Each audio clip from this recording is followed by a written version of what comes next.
Assalamualaikum warahmatullahi wabarakatuh. Pemirsa, Anda menyaksikan Apa Kabar Indonesia Malam. Yang sedang ramai saat ini dibahas adalah bagaimana kemudian ramainya warga yang berbondong-bondong untuk mendapatkan cuan sekitar ratusan ribu rupiah.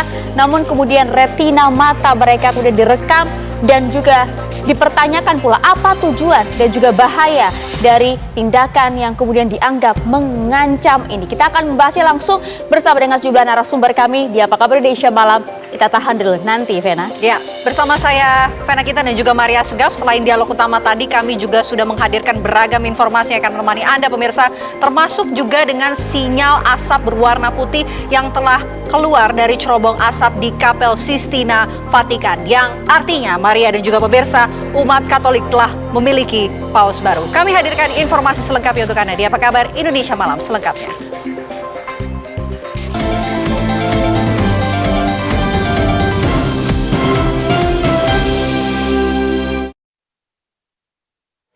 Kami awali Apa Kabar Indonesia Malam hari ini dengan informasi 3 polisi terluka terkena lemparan batu dan rekoset saat terjadi kerusuhan di dalam lapas kelas 2B Nabire di Jalan Pipit, Naburua, Kabupaten Nabire, Provinsi Papua Tengah. Kerusuhan dipicu setelah pihak lapas kelas 2B Nabire meminta bantuan pihak Polres Nabire untuk melakukan olah tempat kejadian perkara atau olah TKP setelah ada 3 narapidana yang kabur dari dalam lapas. Namun saat sedang melaksanakan olah TKP, tiba-tiba diserang oleh puluhan narapidana menggunakan batu dan kayu. Akibat penyerangan yang terjadi, 3 polisi terluka terkena lemparan batu. Kapolres Nabire AKBP Domingus Tatiratu saat dihubungi oleh TV One membenarkan kericuhan yang terjadi di lapas kelas 2B Nabire. Saat ini kondisi dinyatakan telah aman dan kondusif, sementara untuk anggota polisi yang terluka sudah mendapatkan perawatan di RSUD Nabire. Sebenarnya polisi yang pancing mereka anak-anak cuma polisi yang panggil.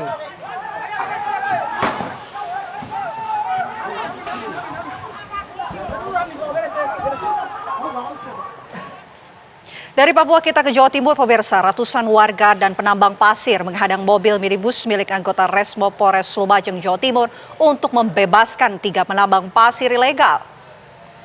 Inilah video amatir yang berhasil direkam oleh warga yang memperlihatkan aksi ratusan warga dan penambang pasir yang tengah melakukan penghadangan sebuah mobil minibus milik anggota Resmob Satreskrim Polres Lumajang di Dusun Kebondeli Selatan, Desa Sumberwulu, Lumajang. Warga meminta 3 penambang pasir ilegal yang diamankan dari lokasi tambang pasir ilegal di Sungai Ergoyo, Desa Sumberwulu, Candipuro untuk segera dibebaskan. Warga ini juga menuding kegiatan penangkapan penambang pasir ilegal ini tidak adil dan dianggap tebang pilih. Keroyok. Oh, sak kampung. Mendial iki, besar iki. Iko. Ya, kita beralih ke informasi lain pemirsa. Usai pembongkaran makam Soleh Darmawan, pria yang sudah diduga menjadi korban tindak pidana perdagangan orang di Kamboja. Hasil sementara otopsi menyatakan bahwa seluruh tubuh Soleh dalam kondisi utuh tanpa ada bagian yang hilang. Meski demikian, kemudian untuk kepentingan penyidikan, ini polisi tetap mengambil sampel organ tubuh korban guna memastikan penyebab pasti kematian Soleh. Misteri kematian Soleh ini memang kemudian menjadi pertanyaan dan hingga saat ini mulai menemukan titik terang. Kejanggalan keluarga terkait dengan adanya luka sobek di bagian tubuh Soleh mulai terungkap lewat ekshumasi makam yang dilakukan pada Jumat pagi. Dalam proses otopsi tersebut, ini juga kemudian diambil beberapa organ tubuh korban. Pemeriksaan akan dilakukan selama 2 minggu ke depan. Sementara kecurigaan keluarga terkait dengan adanya bekas luka di bagian perut Soleh kini telah terjawab. Kuasa hukum mengatakan tanda seperti bekas sobekan ternyata hanya bekas celana. Dari hasil sementara organ tubuh Soleh lengkap atau tidak ada yang hilang. Pihak keluarga juga akan menunggu hasil temuan lain dari tim forensik guna memastikan penyebab pasti kematian korban.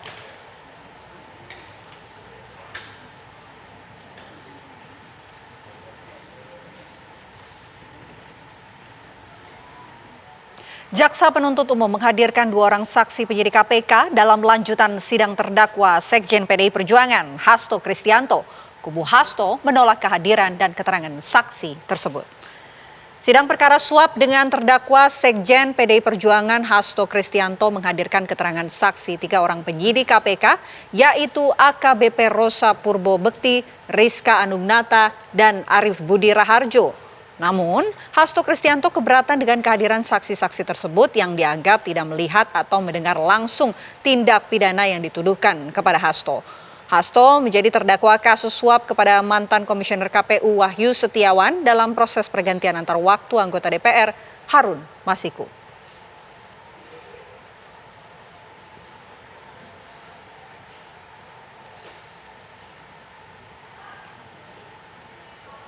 Untuk mengetahui jalannya sidang, langsung kami akan ajak Anda berbincang bersama rekan kami, ada Prita Zega di lokasi. Zega, bagaimana jalannya sidang hari ini dan mengapa kemudian kubu Hasto melakukan penolakan terhadap keterangan saksi hari ini? Ya, selamat malam Ayah dan juga Vena. Untuk saat ini sidang terhadap terdakwa Sekjen PDIP Perjuangan Hasto Kristianto ini sudah selesai sekitar 1 jam yang lalu. Namun memang ada hal-hal menarik dalam proses persidangan terhadap terdakwa Sekjen PDIP Hasto Kristianto, seperti yang Anda sampaikan tadi bahwa mereka melakukan penolakan terhadap saksi yang dihadirkan oleh JPU, yakni tadi seperti yang Anda sampaikan ada 3 orang sebenarnya yang hari ini hadir, yakni Rosa Purbo Bekti, kemudian ada Rizka Anugnata, kemudian Arif Budi Raharjo, yang mana mereka ini adalah 3 penyidik KPK yang saat itu pada saat penyelidikan terhadap kasus Harun Masiku menjadi penyidik KPK yang melakukan OTT tertutup.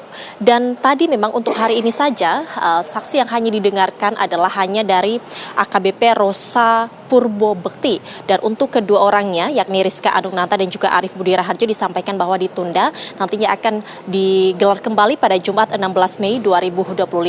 Namun tadi seperti pertanyaan Anda, mengapa kemudian tim kuasa hukum dari Hasto Kristianto dan juga terdakwa Hasto Kristianto ini memberikan penolakan terhadap saksi yang dihadirkan, karena memang tadi disampaikan bahwa mereka mengatakan bahwa ini adalah sejarah dalam kasus persidangan di mana penyidik KPK menjadi saksi di dalam kasus seorang terdakwa, di mana tadi Hasto Kristianto mengatakan bahwa akan ditakutkan informasi ataupun keterangan saksi yang disampaikan oleh penyidik KPK AKBP Rosa Purbo Bekti ini hanya berupa asumsi saja, karena pada saat itu dia tidak mengetahui ataupun tidak mengalami kasus yang dihadapkan kepada Hasto Kristianto. Dan ditakutkan juga bahwa apa yang disampaikan ataupun keterangan-keterangan yang disampaikan oleh AKBP Purbo Bekti ini adalah hanya tidak berupa objektif saja, ini hanya menurut asumsi saja. Bahkan tadi juga disampaikan oleh tim kuasa hukum dari Hasto Kristianto bahwa apa yang disampaikan oleh Rosa ini tidak berupa fakta, namun hanya imajinasi dan juga asumsi saja.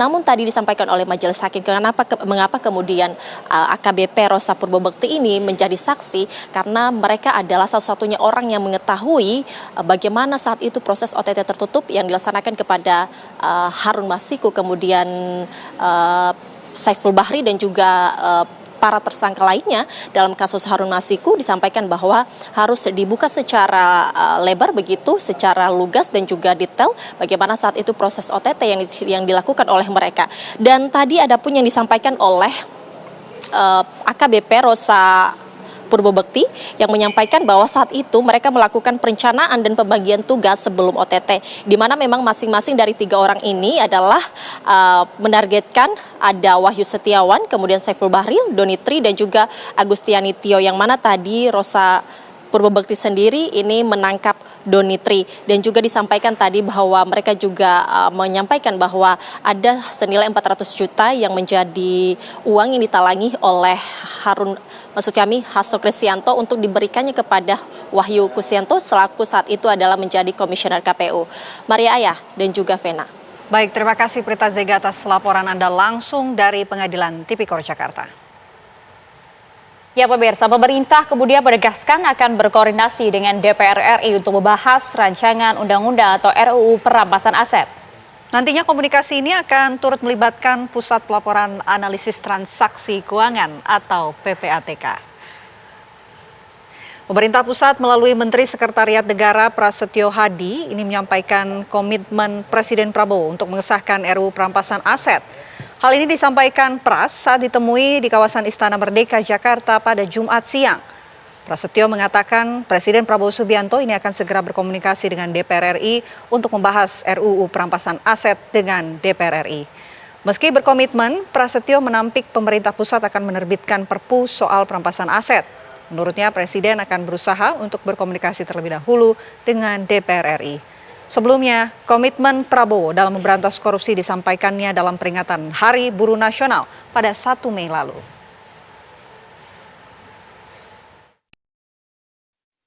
Nah, tapi kalau pertanyaannya apakah dipertimbangkan Perpu untuk sampai hari ini belum, ya, beliau lebih memilih, kita memilih untuk kita mencoba berkomunikasi dengan teman-teman di DPR, dengan pimpinan-pimpinan partai, dan ini belum didiskusikan beliau. Jadi pada saat pertemuan dengan ketum-ketum partai, ini salah satu juga materi yang kita. Gitu. akan bahas untuk ini juga perampasan aset. Pasti dilibatkan. Karena PPATK kan salah satu yang kemudian memiliki data, ya, data arus transfer keluar masuk, kemudian punya teknologi untuk bisa melakukan analisa sesuatu ini terdeteksi adanya pelanggaran atau tidak. Pasti dilibatkan. Pemirsa, 2 mahasiswa Universitas Indonesia, Fawaz dan Bagir, resmi mengajukan uji formil terhadap Undang-Undang Tentara Nasional Indonesia ke Mahkamah Konstitusi. Mereka meminta agar undang-undang tersebut dicabut dengan alasan menimbulkan keresahan publik dan ketidaksesuaian dengan asas pembentukan peraturan perundang-undangan. Dalam permohonannya, mereka menyoroti banyaknya cacat formil yang terjadi selama proses pembentukan, termasuk kurangnya partisipasi publik yang bermakna atau meaningful participation. Mereka juga mengkritisi proses legislasi yang dianggap terlalu cepat atau fast track legislation sehingga dinilai tidak memberikan ruang cukup untuk merumuskan peraturan yang berkualitas. Dalam narasinya, para pemohon menyatakan bahwa hukum yang seharusnya melindungi rakyat malah berpotensi digunakan untuk melegitimasi kekuasaan. Selain mengajukan permohonan, para pemohon ini juga siap melakukan perbaikan sesuai petunjuk Hakim Konstitusi.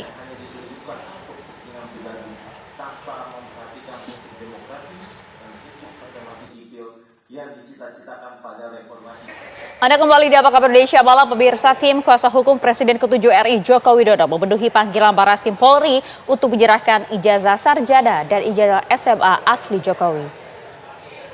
Selain kuasa hukum adik ipar Jokowi yang bernama Wahyudi Andrianto pun kemudian ikut pula tiba di Barreskrim Polri sebagai perwakilan keluarga. Langkah ini sebagai bentuk tindak lanjut atas laporan yang dilayangkan tim pembela ulama dan aktivis atau TPUA terkait dengan aduan dugaan ijazah palsu Joko Widodo. Adapun ijazah sekolah dan kuliah Jokowi diserahkan kepada penyidik guna dilakukan untuk uji forensik. Adik ipar Joko Widodo kemudian juga berharap kasus ini dapat segera diusut tuntas dan cepat selesai.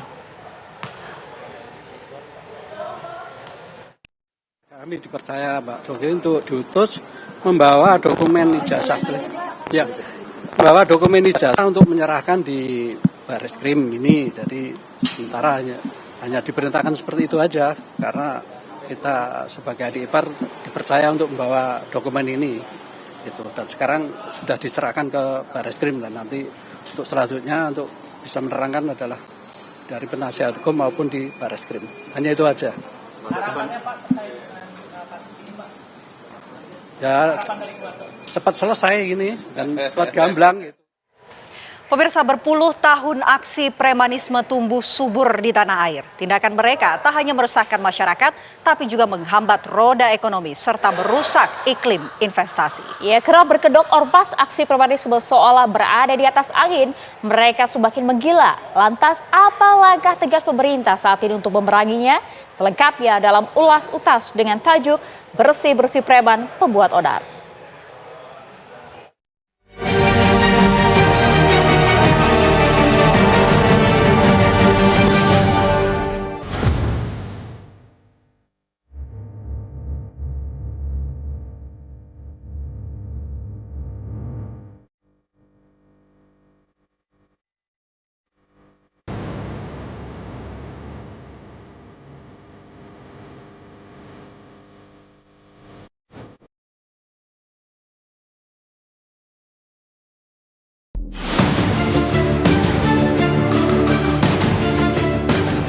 Sederet aksi premanisme mulai dari kelas teri hingga kelas kakap viral di media sosial. Para preman berulah mengganggu roda ekonomi masyarakat kecil dengan memalak pedagang-pedagang yang menggelar lapak mereka di pinggir jalan. Intimidasi ala preman juga menghantui pelaku usaha skala besar. Mereka menerobos kawasan perindustrian di sejumlah daerah dan melakukan aksi intimidasi yang ujungnya meminta uang. Asosiasi Pengusaha Indonesia APindo mengungkap modus-modus aksi premanisme yang kerap menyasar para pengusaha. Sekarang eskalatif, mulai mematok nominal tertentu, ya, dan ini tentunya sudah mengganggu, ya. Kemudian juga ada proyek-proyek baru juga diganggu. Kalau di industri kan pengen jadi supplier, minta ada mereka yang diterima bekerja, ya, nanti mereka mendapatkan uang dari situ, ya. Kemudian minta secara paksa untuk donasi event-event, ya. Nanti sebentar lagi 17 Agustus nih pasti akan banyak nih permintaan-permintaan, ya.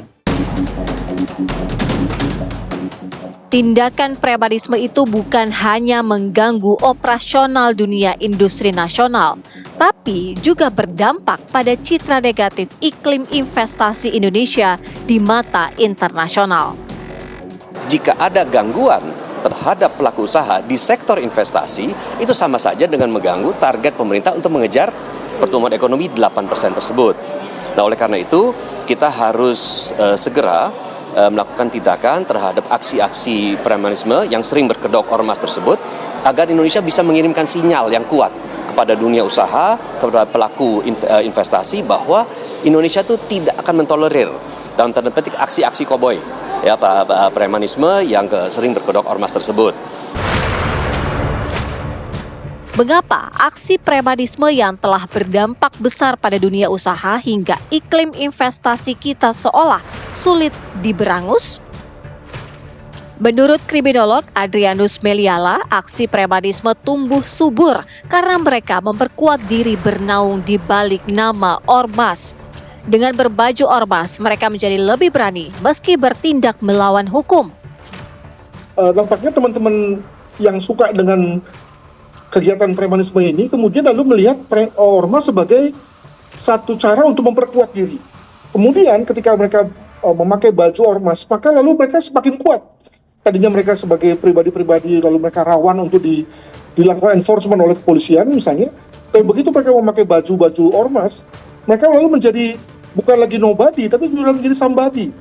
Alhasil mereka lalu lebih berani, lebih marak, lebih juga bervariasi dalam rangka melakukan premanismenya, hal mana kemudian semakin terasa meresahkan, baik di mata masyarakat pada umumnya maupun juga para pelaku usaha.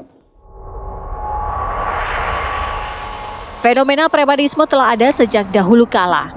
Ulah para preman seperti mendapat angin segar ketika memasuki era reformasi. Adanya kepentingan politik di tingkat lokal secara tak langsung memberi peluang preman berjubah ormas untuk bernegosiasi. Nah, di era reformasi mereka bertransformasi dengan menjalin hubungan yang mesra dan harmonis dengan kelompok elit-elit politik lokal, gitu. Kenapa? Karena elit politik lokal pada saat pemilu, ya pilkada atau pemilihan legislatif, gitu ya, bahkan pilpres, ini membutuhkan saluran politik ke masyarakat. Nah, saluran politik yang juga dinilai efektif selain partai politik itu adalah ormas-ormas ini. Ya, akhirnya mereka mengajak pimpinan-pimpinan ormas di tingkat kabupaten atau tingkat provinsi ataupun tingkat pusat pada saat pemilu atau pilkada gitu, mereka juga masif itu. Karena apa? Karena elit politik juga menggunakan mereka. Nah, ketika sudah terpilih ya mereka bisa menagih itu kepada yang terpilih gitu. Tolong dong kami kasih jatah wilayah di sini untuk mengelola parkiran, untuk mengelola apa gitu.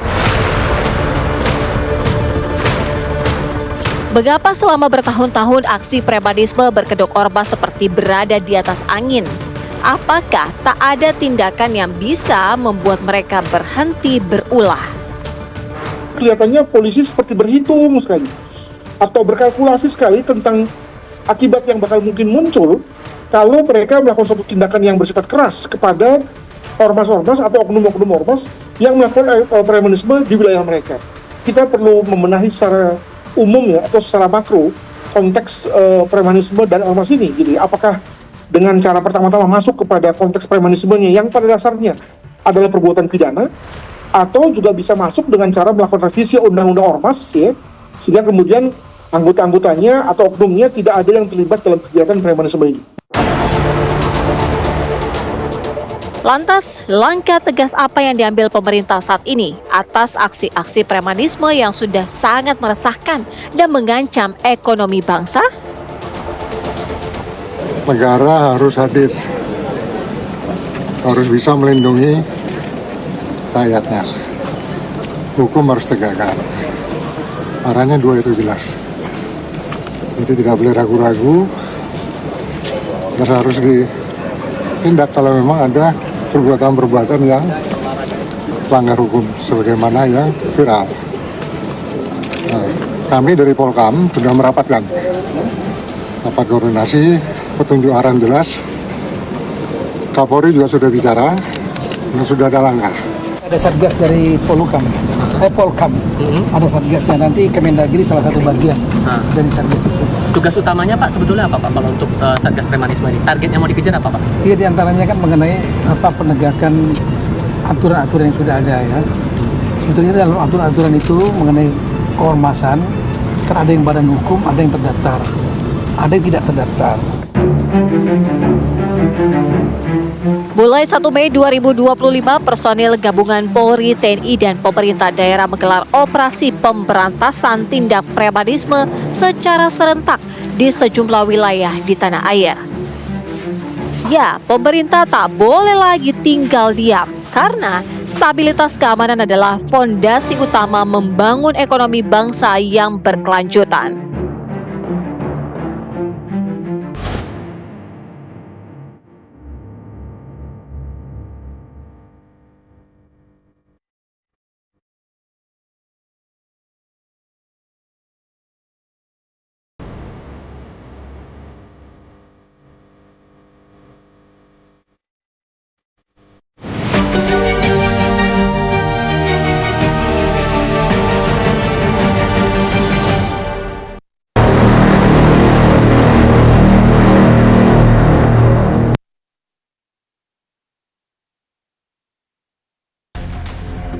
Beberapa hari terakhir, publik digegerkan fenomena pemindaian retina mata yang kemudian viral di media sosial.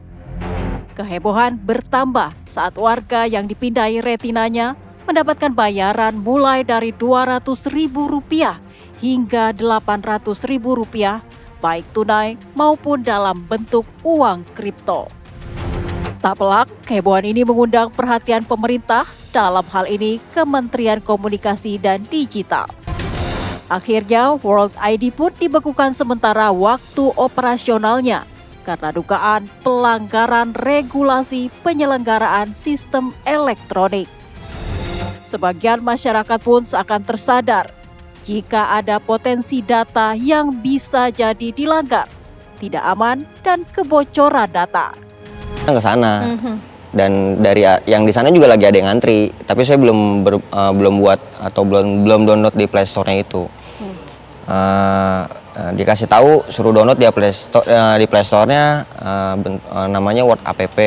Saya download dan udah saya selesai pulang dari situ, saya ke rumah saya download. Saya lihat pengisiannya tuh cuma nomor telepon, nama, sama kita buat password aja. Selebih dari situ ya udah itu sudah terdaftar, kita sudah dapat verifikasi dan OTP-nya dari email tersebut yang saya daftarin di email. Jadi juga masukkan identitas di sana ya? Masukin identitas cuma nama sama nomor telepon. Oke, setelah itu sempat Anda kemudian kembali ke ruko tersebut untuk udah dipindai retinanya, Mas? Oh, setelah itu saya dari aplikasi tersebut melakukan ini saya Mbak, pendaftaran atau penjadwalan. Yang dijadwalin itu besok. Tapi saya datangnya itu besok juga udah saya jadwalin datang dengan besok. Kantornya yang ada di Jalan Raya Narogong. Kantornya di situ. Emang sebelumnya saya datangnya ke situ. Saya datang ke situ, saya sudah dapat penjadwalan, Antrian lah ya, gitu ya. penjadwalan saya datang pagi itu, saya datang di jam 9. Saya datang di jam 9, diarahin sama petugas. Ada petugas di sana. Sekitar 5 sampai 6 orang petugas sana. Nah, saya kan udah dapat penjadwalan, itu ada sistem barcode, Mbak. Sistem barcode itu yang harus di-scan dari si petugasnya tersebut. Melalui aplikasi tadi? Aplikasi yang saya buat itu. Setelah itu? Setelah itu datang masuk ke ruang kantornya itu, kita nonton TV. Nonton itu ada cuplikan video yang menjelaskan kalau What APP ini seperti ini gitu. Nah, diarahin ke situ, setelah diarahin nonton tersebut, kita baru diarahin ke tempat yang di-scan-nya itu. Yang ada kamera besar gitu, kita harus diri ngadep ke kamera. Setelah situ di aplikasi juga tertulis sukses kan, karena sudah di-scan itu. Habis itu kita diarahin ke yang bagian terakhirnya penjelasan bahwa kalau ini dapat uang sekitar nominal 700 sampai 800, tapi cairnya itu dia bertahap, nggak langsung 1 bulan yang sekarang Masnya daftar. Kalau Anda berapa kali tahapan pencairan? Saya udah 2 kali. Oke, jadi total yang diterima sudah? Saya berapa? sudah nyampe 250. Sudah 250.000. Nah, pada saat penjelasan itu dijelaskan tidak apa ini fungsinya, kemudian akan digunakan untuk apa? Kalau dijelaskannya cuman perihal data kita tuh aman. Oke. Data kita aman dan data bapak atau ibu yang di sini tuh ada di aplikasi tersebut. Datanya tuh adanya di aplikasi tersebut dan tidak disalahgunakan, kurang lebih seperti itu bahasanya. Ya udah, setelah itu pulang. Oke. Pada saat disampaikan seperti itu kan hanya omongan semata. Ini yang ngomong juga Mas Sandi nggak kenal orangnya gitu ya. Percaya, Mas? Pada saat itu percaya. Kenapa? Nggak ada pikiran bakal salah digunakan atau apa sih, Mbak, pada saat itu. Tanpa kekhawatiran apapun? Nggak ada. Oh, oke. Karena menurut saya ini cuma daftar aplikasi, datang, scan, kita tanpa harus ngeluarin modal apa-apa, kita udah dapat duit. Itu. Oke, terus kan kemudian ramai itu ya, berita tersebar di media sosial, di sebuah televisi juga udah mengangkat hal ini. Nah, sempat kemudian, wah ini yang saya pernah ikut nih ya. Langsung cari tahu nggak soal World ID ini seperti apa, bahayanya apa? World ID-nya saya nggak cari tahu dia dari perusahaan manakah atau apa, saya nggak cari tahu, cuman bahaya di scan-nya itu aja. Kan ada yang bilang juga scan-nya scan retina ya, Mbak. Dan itu tuh scan retina itu yang privacy, privacy kan. Dan di beberapa negara juga ada yang dilarang. Itu sih yang saya tahu sampai situ aja. Nah, setelah itu udah mulai dak-dikduk nggak? Ada rasa khawatir, tapi ya udah terjadi. Nah gitu. Dan nggak sempat cari tahu juga ke kantor lagi nggak ya? Enggak. Sampai di sana. Karena emang kantornya udah tutup. Oh, oke. Sempet cek berarti? Sempet cek. Oh. Karena kan saya di jalan dapat antaran tuh lewat kantor itu ya tutup. Sudah tutup. Oke, Abah mungkin bisa kasih penjelasan dan juga pencerahan. Ini sebenarnya platform apa dan adakah bahaya ke depannya, Abah? Oke, kita kalau bicara yang di-scan adalah mata. Yes. Ya, itu aja udah ada 2 ya. Mata itu kalau untuk di-scan ada yang namanya retina scan, ada yang namanya iris scan. Kalau retina itu yang di-scan adalah pembuluhnya. Pembuluh mata, dan itu scan-nya itu nggak bisa berjarak. Harus dengan dekat karena harus dibikin kontras untuk kemudian kelihatan pembuluh. Karena pembuluh ini sangat unik ya, sehingga membedakan satu orang dan orang yang lainnya ya, untuk meminimalisir yang namanya FAR dan FRR, false acceptance rate dan false rejection rate. Menolak orang yang benar atau menerima orang yang salah. Nah, itu identifikasi dari mata. Kemudian cara kedua untuk scan adalah iris scan. Iris scan itu adalah yang di scan itu adalah penampangnya dari mata ya. Dari situ, jadi di situ juga ada keunikan posisi pupil mata dan lain sebagainya, itu keunikan, dan satu orang dan yang lainnya juga berbeda. Nah, itu bisa berjarak kalau di situ. Seperti yang kalau kita lihat tadi, mungkin produser kami juga bisa tampilkan kembali pada saat Mas Adi dan kawan-kawan melakukan scan wajah tersebut, kan ada berjarak ya di sana. Itu ada berjarak. Kalau berjarak, menurut saya berjarak itu adalah pasti iris scan, bukan retina. Kok bisa ya berjarak ini ambil menangkap retina? Kenapa? Faktor cahaya dan sebagainya itu tidak membentuk suatu kontras untuk identitas si retina itu sendiri. Kok ini bisa dibilang gitu, tapi ya sudah, ini kan suatu nanti analisa ilmiah yang perlu dibuktikan. Tetapi sekarang apa gunanya biometrik di sini? Nah, Mas Sandi ya, ya Mas Sandi, bahwa biometrik di situ adalah kunci verifikasi kita untuk menambah dari kunci validasi. bahwa kita kalau umpamanya masuk dalam satu area, kita adalah orang yang benar dengan membentukkan identitas kita. Kemudian kita memverifikasi kita bahwa kita sedang ada di sana atau kita sedang menyentuh benda tersebut. Ya contoh kalau orang masuk ke pintu bukan dia lagi mengakses loh. Dia jadi bilang adalah benar, ini adalah saya, pinnya benar. Kemudian ini adalah saya orangnya, matanya di scan. Berarti saya sedang memegang benda tersebut, bendanya ada di pintu, ya saya mengakses pintu. Kuncinya gitu. Kalau di HP kan kita pengen pakai tangan kan, di situ disentuh, berarti kita sedang memegang HP-nya, kita ada menvalidasi oleh kita. Nah, saat ini divalidasi itu memastikan bahwa ini adalah diri kita yang mana nanti key-nya itu akan dijodohkan dengan kunci untuk kepentingan yang lain. Bisa kepentingan nomor KTP kah, bisa kepentingan mungkin tadi nomor ponsel, dia ada lain sebagainya. Atau alamat email. Nah, itu dari sana jadi kemudian divalidasikan bahwa ini orang memang adalah si pengguna yang tepat. Nah, sekarang datanya Mas Sandi saat sudah di-copy, di-scan oleh institusi yang nggak jelas. Itu dia. Dalam arti secara dunia di sini nggak jelas. Berarti data Mas Sandi sekarang sudah mendunia. Tapi di dunia gelap. Maaf ya, mendunianya bukan akan jadi terkenal. Berarti sekarang kalau data ini diperjualbelikan, tidak ada yang bisa bertanggung jawab. Itu dia Mas, artinya kan data banyak orang ini kemudian sudah dimiliki oleh sebuah perusahaan yang kita nggak tahu kejelasannya seperti apa. Bahaya apa yang mengancam mereka? Ya sekarang berarti aksesibilitas dia harus ada suatu pengakuan bahwa ada seseorang yang dalam arti ini adalah datanya identifikasi dengan tadi retinanya tersebut, itu bahwa dia masuk ke suatu tempat sebagai diri dia. Oke, bahaya yang kemudian bisa terjadi penipuan kah atau misalnya ada sekarang pencurian di bank dan kemudian bank mencuri, di situ ada suatu akses menggunakan retina ceritanya. Banget jangan takut. Nah, maaf ya, ceritanya di situ bahwa sekarang retina tersebut adalah menggunakan informasi yang ada yang dimiliki identik dengan punyanya Mas Sandi. Berarti langsung Mas Sandi dianggap sebagai orang yang akses ke sana. Padahal dia tidak pernah ke sana. Padahal dia nggak ke sana ataupun misalnya tidak terlihat pada CCTV. Wow. Kan sekarang orang harusnya perlu memvalidasi mengenai aksesibilitas orang dari lokasi ponsel, GPS-nya, kemudian CCTV bahwa Sandi benar-benar ada lokasi tersebut dan kemudian mengakses. Tapi kalau data referensi tersebut dihilangkan, ceritanya dianggap itu tidak bisa diakses. Hanya bahwa orang yang masuk ke sini adalah Mas Sandi.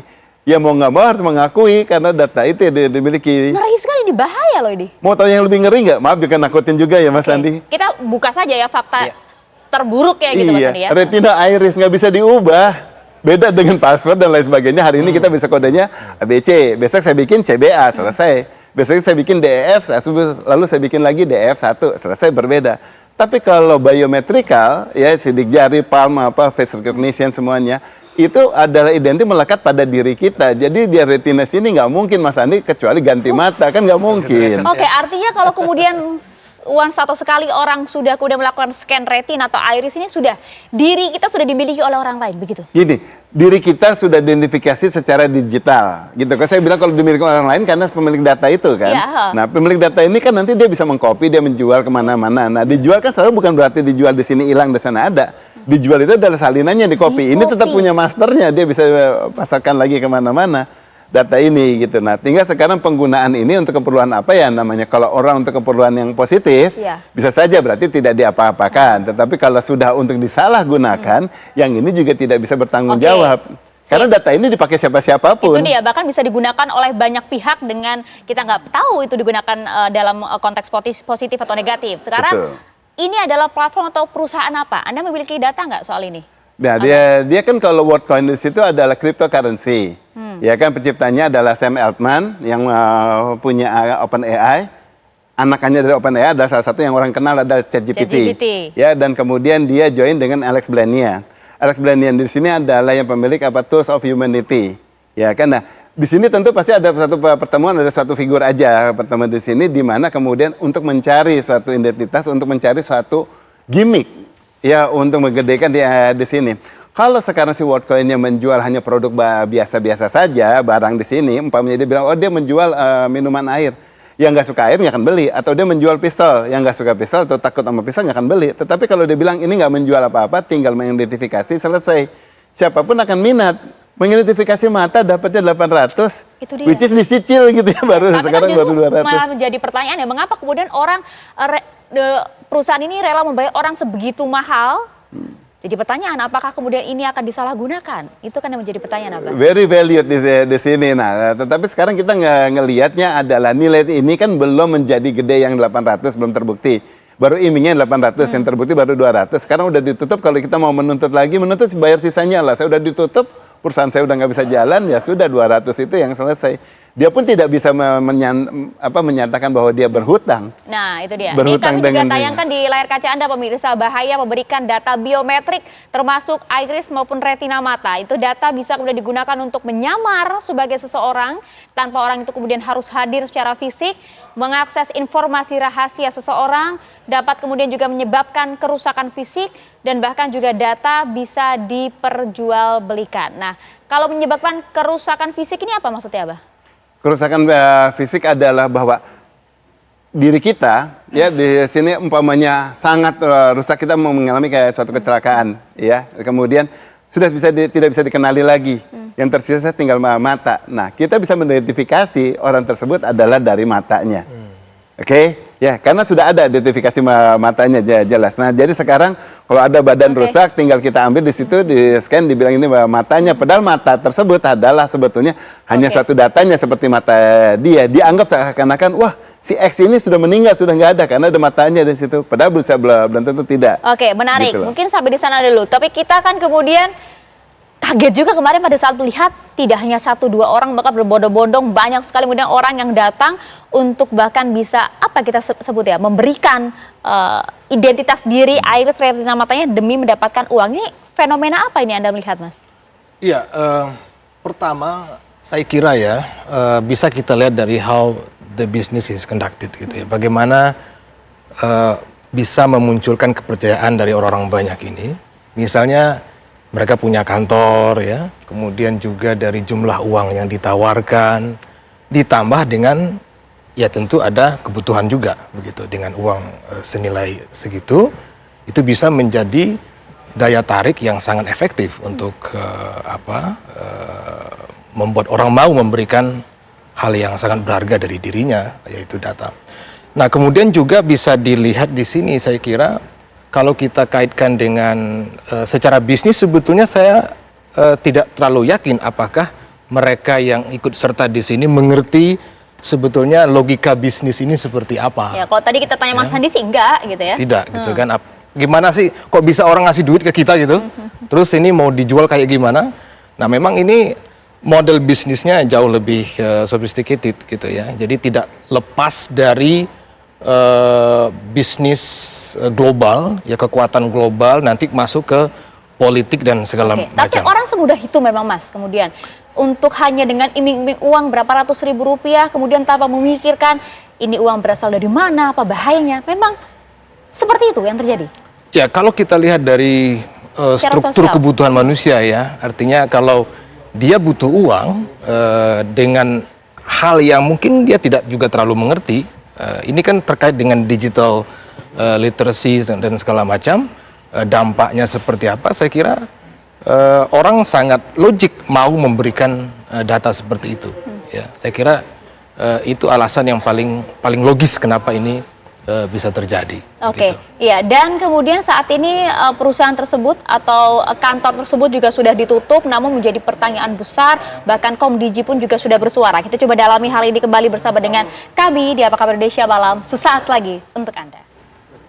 Nah, kalau tadi paling tidak kita sudah mengupas sedikit apa bahaya dari kemudian scan retina ini, namun kita masih punya banyak pertanyaan. Mengapa masyarakat bisa berbondong-bondong mau begitu ya menggadaikan identitas diri mereka kepada suatu perusahaan yang nggak tahu kejelasannya. Kita coba ajak Anda untuk berbincang bersama dengan sejumlah warga. Sudah ada dengan sejumlah warga tersebut, ada rekan kami, ada Virgi Dinas langsung dari Bekasi, Jawa Barat. Virgi.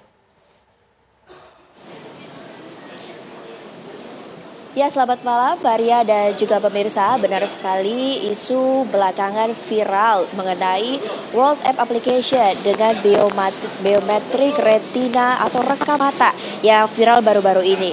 Masyarakat cukup tergiur dengan tawaran crypto coin yang dihasilkan dari rekam ini sebesar Rp800.000 hingga Rp1 juta. pemerintah telah memblokir aplikasi ini dengan alasan keamanan privasi data. Saya akan mengajak Anda untuk bertanya langsung kepada masyarakat mengenai pro dan kontra terkait dengan pemblokiran dari aplikasi World App ini. Halo, selamat malam Mas. Nah, Mas, ini lagi pada ngapain nih? Lagi ngumpul-ngumpul aja sih. Iya, ngumpul-ngumpul aja, Kak. Lagi ngumpul-ngumpul aja. Nih Mas, udah dengar belum tentang isu-isu baru-baru ini pemblokiran dari aplikasi World App biometrik rekam mata yang menghasilkan uang kripto sebesar Rp800.000? Udah pasti dong. Udah dong, Kak. Udah. Nah, kira-kira Masnya pro atau kontra nih? Saya tanya dulu deh ke Mas yang ini nih. Perihal pro atau kontra sih menurutku sebenarnya ini menjadi alarm sih bagi pemerintah kita, bahwasannya kayak kita nggak akan pernah bisa menghindari hal-hal seperti ini karena teknologi akan selalu berkembang kan. Kayak dulu di abad 20 sampai ke 21 kita tuh takut kalau teknologi itu bakal ngambil alih seluruh kehidupan manusia, tapi pada akhirnya ya kita masih bisa aja kontrol. Nah sebenarnya kontrol ini yang paling penting bagi pemerintah kita sekarang ini. Jadi kita nggak bisa skeptis sama hal seperti ini lagi, dan ini menjadi hal yang penting banget sih. Dan untuk masalah privasi untuk di masyarakat itu menurut aku kayaknya semua orang juga punya haknya gitu, masyarakat gitu. Jadi kayak sebisa mungkin memang sebenarnya ini menjadi PR penting bagi pemerintah sih, dan pastinya untuk masyarakat juga ya, kita saling. Jadi Mas pro ya dengan pemblokiran dari World App ini? Pro ya, asalkan diperketat. Nah kalau Masnya gimana nih? Kalau dari saya sendiri untuk penggunaan aplikasi World App ini saya nggak terlalu ngelihat ya harus dilarang atau nggak gimana, karena dasarnya menurut saya emang hal itu tuh butuh edukasi yang lebih gitu. Tetapi bentuk pelarangan tuh juga bentuk kontrol terhadap privasi ini dan untuk belajar lebih tentang hal ini gitu loh. Ya dari bentuk teknologi itu mungkin ada potensial threat-nya, mungkin ada potensial harm-nya. Dari dua hal itu ya bentuknya untuk belajar, untuk proses lebih, dan menurut saya sendiri itu mungkin lebih baik kalau kita lebih edukasi aja gitu. Oke Mas, terima kasih banyak, keren, semoga malamnya menyenangkan ya, selamat beraktivitas.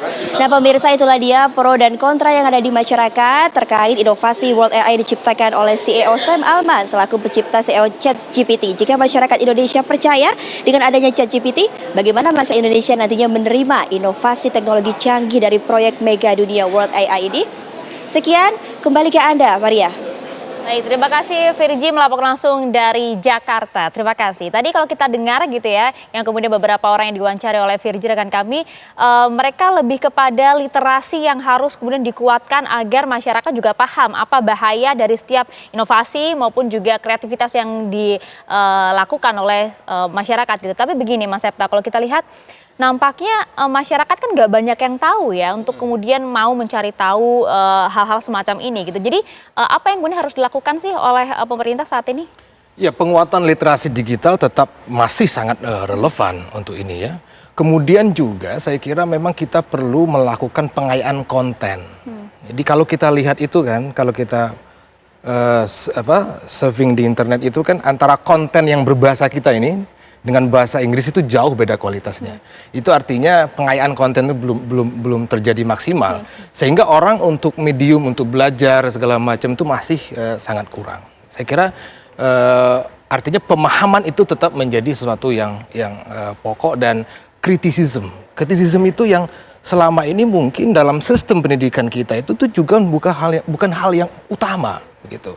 Kita lebih mengedepankan menghafal segala macam, sehingga kalau ada hal-hal yang seperti ini kita itu bukan mengedepankan kritisisme dulu begitu ya. Apa itu. Nah, itu saya kira yang paling penting. Nah, tapi saya sebetulnya ingin menyampaikan, kalau tadi kan saya bicara mikrososiologinya, bagaimana ini berdampak secara individual ya. Kalau kita umpamakan, sebetulnya kita ini ibarat big wave itu, gelombang besar. Indonesia ini kan derivatif yang paling ujung gitu ya, terdampak dari ada gelombang besar yang sedang berubah di dunia ini. Kalau kita rujuk lagi ke belakang, sebetulnya pertanyaan besarnya adalah tatanan dunia sebetulnya. Gelombang apa maksudnya Mas? Gelombang perubahan politik global, bisnis global, yang kemudian berdampak ke kita ya. Kalau dulu kita bicara Westphalian Agreement, negara bangsa, kemudian beranjak ke perang dunia, perang dingin, muncullah rezim-rezim internasional. Nah belakangan muncul yang namanya raksasa-raksasa teknologi. Oke, artinya masyarakat kita harus siap. Gitu? Harus siap, dan ini ada dua sebetulnya yang sedang berlaga katakanlah ya. Pertama memang kelompok yang termasuk World ID ini itu bagian dari logiknya adalah bagian dari upaya untuk menjaga dominasi Amerika sebetulnya kalau kita sederhanakan ya. Kalau kita lihat ke kripto sebetulnya kan blockchain-nya itu mungkin Abah lebih paham secara IT-nya ya. Itu sebenarnya semangatnya justru ingin menghajar dominasi global yang timpang selama ini, yang didominasi oleh sederhananya adalah Global North, itu Barat, ya, itu sekutunya. Nah, kemudian muncul, yang aneh, yang kontradiktif dari World ID ini, di satu sisi dia menunggangi model kripto ini. Kan sebelumnya ada World Coin, kalau tidak salah ya, Abah ya. Nah, kemudian World Coin ini tidak lengkap kalau tidak ada yang namanya World ID. Ini ibarat, ini sederhananya begini. Kita kan selama ini keuangan domestik ini ya, kita di bank misalnya, di bank itu adalah kita setarakan dengan World Coin-nya. Nah kalau di bank kan kita butuh identitas kan, butuh KTP, butuh ini segala macam. Nah pertanyaannya kan yang belum lengkap dari sistem kripto ini kan ID-nya apa? Nah, itu dia. Gitu. Nah mereka kemudian World Coin harus dilengkapi dengan ID ini. Nah ID ini nanti akan menembus negara bangsa, dia akan lintas negara bangsa, dan disitulah Indonesia sebetulnya perlu agak lebih waspada, karena di sini dia mengancam kedaulatan di situ. Nah itu dia, pemerintah kita kan juga kemudian harus tidak hanya meliterasi masyarakat ya, tapi juga kemudian juga harus berbicara mengenai hal ini. Artinya Mas Shanti, pada saat kemudian ini sudah viral gitu di media sosial gitu ya, adakah kemudian perwakilan dari pemerintah ataupun juga pihak-pihak yang kemudian meng-cross check kepada Anda, paling tidak sedikit menjelaskan mengenai hal ini? Nggak ada. Sama sekali ya? Sama sekali nggak ada. Oke, setelah kemudian kita udah bahas ini ya, kita udah bahas bahayanya seperti apa, kemudian bahkan tadi disampaikan bahwa ini sudah ada hubungannya dengan politik dan juga bisnis dunia gitu ya. Mengkhawatirkan atau bagaimana Mas kalau menurut Anda?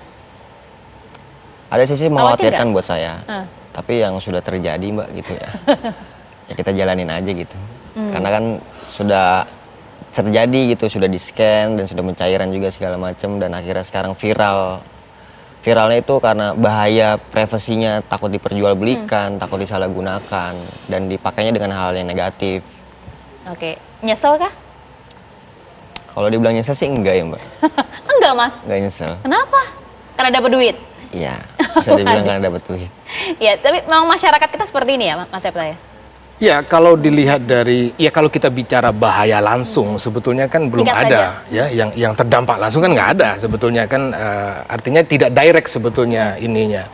Jadi ya perspektif awam ya bisa begitu, artinya ya gua dapat duit kok, bahaya langsungnya juga Kita belum nggak pernah terasa rasakan, kok gitu gitu ya. kan, ya itu ya dalam dengan keterbatasan literasi saya kira ya wajar-wajar aja. Wajar-wajar ya seperti itu. Abah, jadi sebenarnya ini akan digunakan untuk apa sih? Kita masih belum tahu, ini kita berhadapan dengan apa sebenarnya?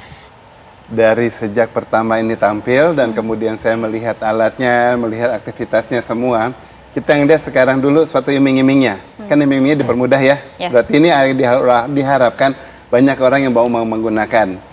Dan ternyata tadi bukan hanya tadi dibilang nomor ponsel dan nama aja, dan nomor telepon tadi. Ternyata ada alamat email. Tadi waktu offline di situ saya cek sama Sandi ya, ada alamat email. Ini suatu identitas digitalnya yang sudah ada di sini dipegang. Sekarang kemudian apa yang digunakan? Saya bilang bahwa dalam hal teknologi digital yang namanya nangkap retina itu tidak mungkin. Saya bilang kan tadi gitu kan, ini harusnya hanya iris, tidak mungkin retina.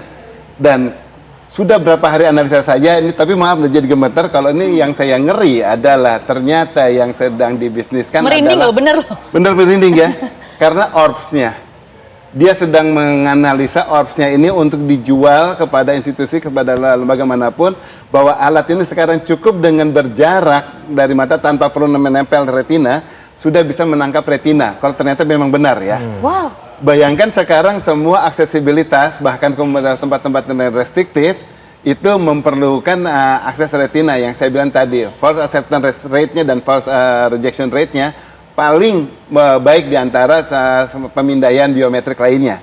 Kalau ini sekarang, tuh merinding terus saya benar-benar kelihatan ya. Kalau alat ini sekarang akhirnya dianggap sukses, Kenapa saya bilang sukses? Bayangkan, ada orang Hong Kong, ada orang Timur Tengah, ada orang dari Karibian, ada termasuk orang dari Afrika, orang Eropa, orang Indonesia, Asia, semuanya dari orang Jepang. Ini dia lagi memindai, menguji semuanya kesahihan alat ini.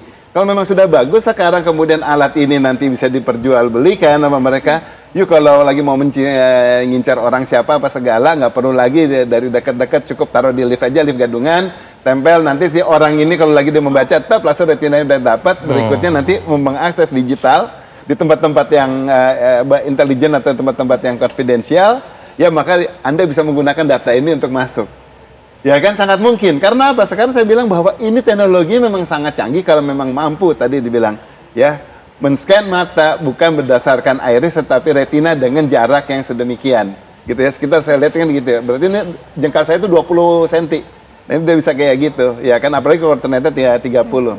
Nah, sekarang mengenai penggunaan data digitalnya di sini ya tentu itu adalah suatu tambahannya lagi mereka sekarang jadi mempunyai data. Kan ini kalau udah dibilang nanti masuk ke pasar internasional, mereka harus memastikan bahwa masio usernya sudah ada gitu ya, udah banyak dan ini sudah bisa terbukti dan valid diuji berbagai tempat. Nah, ini adalah sebagai satu nilainya aja. Moga-moga tidak terjadi yang kita khawatirkan nanti data disalahgunakan. Ngeri sekali loh itu Abah kalau kemudian kita bisa petakan dampak ke depannya karena data diri dan juga data digitalnya mereka sudah miliki dan kalau sudah terjadi seperti Mas Adi tadi sampaikan, ya sudah terjadi, saya mau harus seperti apa? Nah, mungkin Abah bisa menjawabnya sesaat lagi ya, kami akan kembali untuk Anda. Pindai mata keamanan data berbahaya. Nah, ini yang kemudian menjadi pertanyaan kita semua gitu ya. Apakah kemudian ini juga dikhawatirkan oleh Mas Andi tadi? Tapi begini Mas, seperti yang Anda sampaikan ini sudah terjadi gitu ya. Mau bagaimana lagi? Tapi kalau dari lubuk hati terdalam gitu ya, pengennya seperti apa sih? Pengennya sih ada wawasan aja tentang yang terjadi untuk scan mata atau scan retina itu gitu. Dampaknya tuh seperti apa mungkin dari pemerintah atau dari Komdigi gitu kan. Karena kan yang memblokirkan Komdigi. Yes. Kita pengen tahu gitu yang sudah menjadi korban itu harus seperti apa langkahnya ke depannya. Karena kan emang beberapa mungkin ada rasa kekhawatiran dari yang sudah melakukan hal tersebut kan karena iming-imingnya masalah duit. Biar ada pemerintah tuh biar ada informasi aja sih Mbak yang lebih detailnya tuh nanti kamu bakal kayak gini loh ke depannya, kayak gini-gini loh gitu. Oke, nah pemerintah kita sudah cukup tidak sih langkahnya saat ini Abah? Pemerintah sih upayanya ada, tetapi cukup aja belum. Sebetulnya kita lebih harapkan adalah karangan sosial media.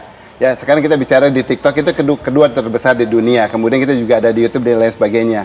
Saya menghimbau aja ya boleh ya. Jadi masyarakat kita sosial media tolong untuk kasus-kasus yang seperti ini jangan sampaikan kehebohannya, jangan sampaikan bahwa bagaimana itu sekarang orang banyak terhebohkan dengan isunya ini, tetapi justru memberikan solusi mengenai bahayanya.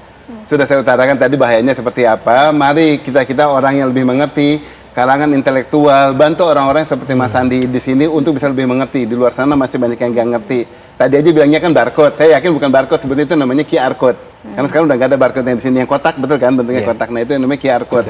Nah kalau orang dimudahkan lagi dengan dibilang dengan istilah-istilah yang agar mengiming-imingi bisa, akan lebih banyak korban lagi dan negara kan orang kita. Oke, gitu kalau sudah banyak seperti ini, apa yang bisa mereka lakukan, Abah? Nah, kalau dari mereka kan nggak ada. Dari mereka tadi dibilang kan udah pasrah karena tadi ada faktor finansial. Tapi baru dibayar 200 sudah puas ya kan dan tahu ini masih akan berkembang. Nah, mari kita yang kalangan intelektual di sini yang mau ayo dong saling bergabung. Ya kita menyatu kemudian kita bikin solusinya. Solusi saya nggak harus mengimbau pakai cara saya nanti siapa Abah gitu kan. Lebih baik ayo kita duduk bareng bentuk FGD kemudian kita bantu Komdigi, kita bantu lagi kalangan yang lain. Yuk kita bentuk paling tidak untuk sosialisasikan kepada masyarakatnya untuk jangan sampai korban yang baru sedikit ini jadi korbannya banyak hanya diiming-imingi apalagi kalau udah mulai menular ke usaha-usaha yang lain juga mau menumpang dengan cara yang kayak gini karena tahu ini dimudahkan gitu loh. Itu yang tadi juga menjadi harapan dari Mas Andi sih ya, paling tidak ada wawasan lah untuk mereka gitu ya. Tapi paling tidak World App ini sebenarnya singkat saja Abah, bisa dipercaya nggak sih? Kalau saya bilang nggak bisa dipercaya. Karena gini sekarang saat dia mendaftarkan ke kita aja dengan PSE data yang orang lain, berarti udah nggak benar. Semua yang bisa dipercaya pasti akan memberikan data realnya. Tidak mungkin hanya data gadungan, apalagi menggunakan data orang lain. Yang satu. Ya, kedua, apa yang dia sampaikan tidak spesifik untuk dijelaskan mengenai untuk apa data ini. Ya, yang ketiga kita tahu dia semuanya adalah dari dunia artificial intelligence yang bisa kembangannya sampai kemana-mana. Itu tidak pernah dikomunikasikan. Bahkan di literasinya OpenAI juga tidak dijelaskan. Oke, artinya kalau yang sudah kemudian memberikan scan retina mereka, bisa apa mereka? Nggak bisa apa-apa ya, datanya sudah ada kan, itu data identitas ya, biometrikal udah nempel di kan. Nggak mungkin saya anjurkan Mas Andi ganti matanya udah bagus. Ya kasihan dia di situ mata kita ya, jadi sebetulnya yang perlu kita sadari secara sosial ya, jadi digital ini sudah menjadi bagian yang tak terpisahkan dari kehidupan kita. Jadi ke depan kita akan menyaksikan perubahan itu cepat ya, banyak ya. Nah, kalau kita tidak mau menjadi korban segala macam, memang mau tidak ada pilihan lain, kita harus belajar terus-menerus, memperkaya pengetahuan kita, dan gunakan itu perangkat yang kita punya itu bukan hanya untuk sekedar asik-asik saja. Ya. Jadi internet itu ya belahan ininya banyak, untuk media belajar segala macam, plus minusnya itulah yang harus dimaksimalkan sehingga kita terhindar dari potensi-potensi kejahatan. Semoga kemudian pemerintah juga kemudian memberi kejelasan terkait dengan hal ini dan juga dampak serta mitigasi agar hal-hal yang tidak diinginkan tidak terjadi. Terima kasih banyak Abah, terima kasih Mas Sandi, Mas Septa atas waktunya bersama dengan kami. Vena, sempat khawatir juga nggak kalau pas ini viral? Sangat khawatir tentunya, dan mudah-mudahan ini jadi perlu diwaspadai oleh masyarakat untuk bisa berhati-hati tentunya dalam mengambil keputusan, apalagi dalam situasi seperti saat ini. Baik, kita lanjutkan Apa Kabar Indonesia Malam. Pemirsa, ini ada informasi soal kebakaran yang melanda sebuah rumah yang dijadikan tempat usaha konveksi di permukiman padat penduduk Yana Sereal Tambora, Jakarta Barat. Tidak ada korban jiwa dalam peristiwa ini pemirsa. 17 unit mobil pemadam dikerahkan ke lokasi kebakaran untuk memadamkan api. Kobaran api disertai kepulan asap hitam pekat muncul dari dalam sebuah rumah yang dijadikan tempat usaha konveksi di Jalan Tanah Sereal, Tambora, Jakarta Barat. Banyaknya material yang mudah terbakar ini juga membuat api dengan cepat merambat ke beberapa bangunan lainnya. Diduga api pertama kali muncul dari mesin pendingin dan menyambar gas 3 kg yang ada di dalam rumah konveksi. Tidak ada korban jiwa dalam peristiwa ini pemirsa, dan api berhasil dipadamkan 1 jam kemudian setelah 17 unit mobil pemadam Sudin Jakarta Barat diterjunkan ke lokasi kebakaran.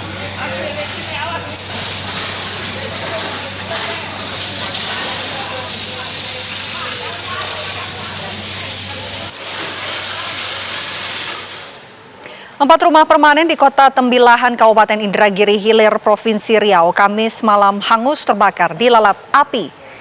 Akibat kebakaran ini, seorang nenek tewas di dalam rumahnya karena terkurung dalam kobaran api.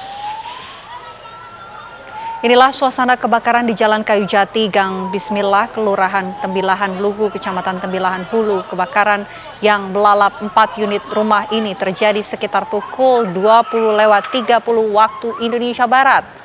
Besarnya kobaran api dan kencangnya angin membuat si jago merah dengan cepat merambat ke berbagai sisi bangunan. Api baru bisa dipadamkan 1 jam kemudian setelah 4 unit mobil tim pemadam kebakaran dan 1 unit mesin air BPBD datang ke lokasi. Dugaan sementara, kebakaran dipicu oleh korsleting listrik yang berasal dari salah satu rumah warga dan api dengan cepat membesar sehingga menghanguskan 4 rumah permanen. Selain menghanguskan 4 unit rumah, juga membuat seorang nenek berumur 68 tahun meninggal dunia. Korban diketahui tidak sempat menyelamatkan diri karena terkurung dalam kobaran api. Sementara itu, pihak kepolisian masih melakukan pendalaman dan penyelidikan lebih lanjut terkait penyebab kebakaran yang menewaskan seorang warga ini.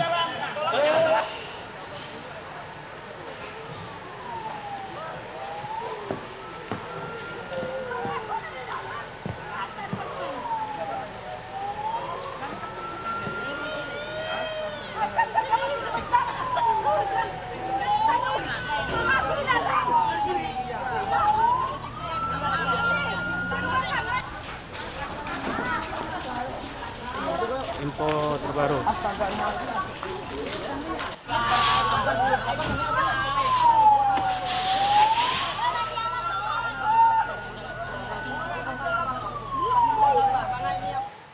Seorang pria memiliki gangguan kejiwaan mengamuk sambil membawa senjata tajam di Banyuwangi, Jawa Timur. Pelaku pun diamankan oleh perangkat desa setempat karena membahayakan dan meresahkan warga.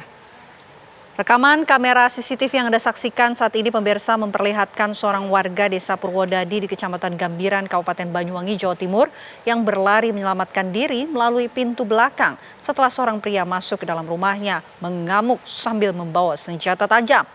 Melihat pria yang diduga mengalami gangguan kejiwaan ini mengamuk, pihak pemerintah desa turun tangan. Setelah melalui pendekatan, pria tersebut akhirnya dibawa pihak kesehatan untuk diberikan obat penenang.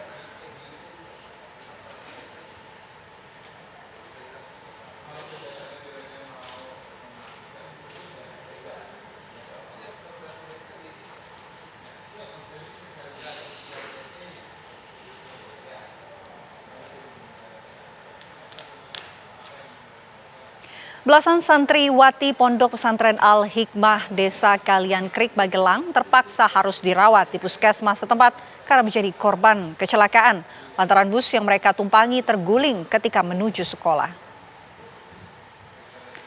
Beginilah pemirsa suasana puskesmas Kaliangkrik saat belasan santriwati mendapatkan perawatan pasca kecelakaan.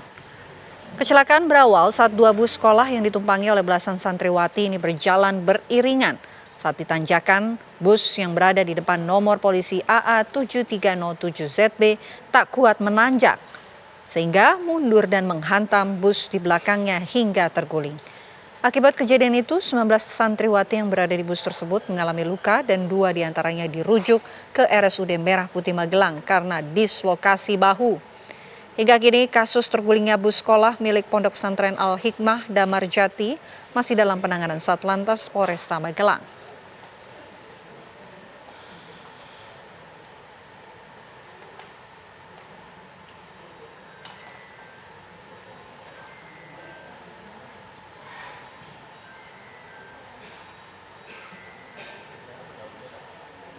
Kami hadirkan informasi lainnya untuk Anda, pemirsa. Eksekusi lahan seluas 10 hektar di Jalan Rumah Sakit Haji Kecamatan Percut Seituan, Deli Serdang, Sumatera Utara berlangsung ricuh pada Jumat pagi. Penghuni bangunan terlibat adu mulut dan adu fisik dengan petugas jurusita. Sejumlah penghuni indekos menangis saat melihat tempat tinggal mereka diratakan dengan tanah. Dikawal dengan petugas kepolisian, jurusita Pengadilan Negeri Lubuk Pakam Deli Serdang memaksa masuk ke pekarangan bangunan yang akan dieksekusi.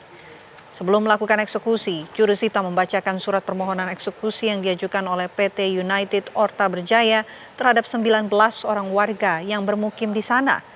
Ketika hendak melakukan proses pengosongan rumah, petugas jurusita dan personil Polrestabes Medan mendapat perlawanan dari sejumlah penghuni kos. Bangunan yang rata-rata dijadikan kos ini membuat penghuninya panik dan menangis histeris ketika melihat tempat tinggal mereka diratakan menggunakan alat berat.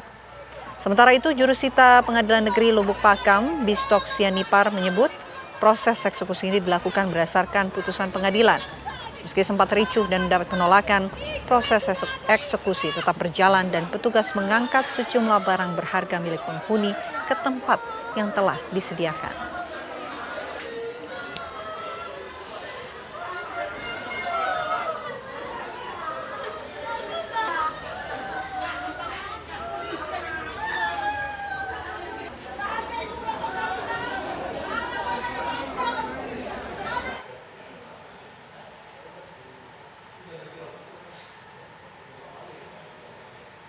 Ya, berikutnya pemirsa, ada aksi pencurian yang kembali terjadi di wilayah Bekasi, Jawa Barat. Kali ini kawanan pencuri membongkar sebuah toko frozen food di Jatiwarna, Pondok Melati, Pondok Gede.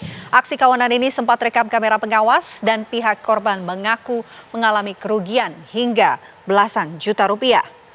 Dari rekaman kamera pengawas toko bahan makanan beku atau frozen food, terlihat kawanan pelaku pencurian yang diperkirakan berjumlah 3 orang masuk ke dalam toko dengan cara membongkar pintu rolling toko. Para kawanan pencuri ini langsung memeriksa dan mengambil sejumlah barang di dalam toko seperti berangkas di bagian kasir, serta sejumlah makanan dan daging beku dari dalam ruang pendingin. Sejumlah barang milik toko dibawa kawanan pelaku seperti uang tunai serta sejumlah barang berupa daging beku. Akibat kejadian ini, korban mengalami kerugian hingga belasan juta rupiah.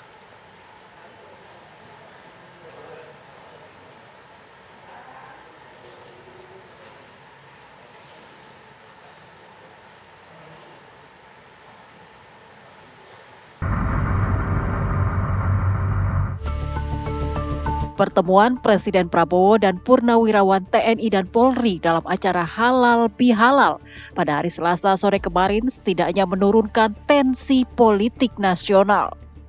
Setelah sebelumnya sejumlah purnawirawan yang tergabung dalam forum Purnawirawan TNI menyampaikan 8 tuntutan kepada Presiden. Dalam Halal Bihalal kemarin, Presiden bahkan duduk bersanding dengan sesepuh TNI, sekaligus mantan Wakil Presiden Tri Sutrisno. Lantas, pesan penting apa yang tersirat dari agenda Halal Bihalal Purnawirawan dan Presiden ini?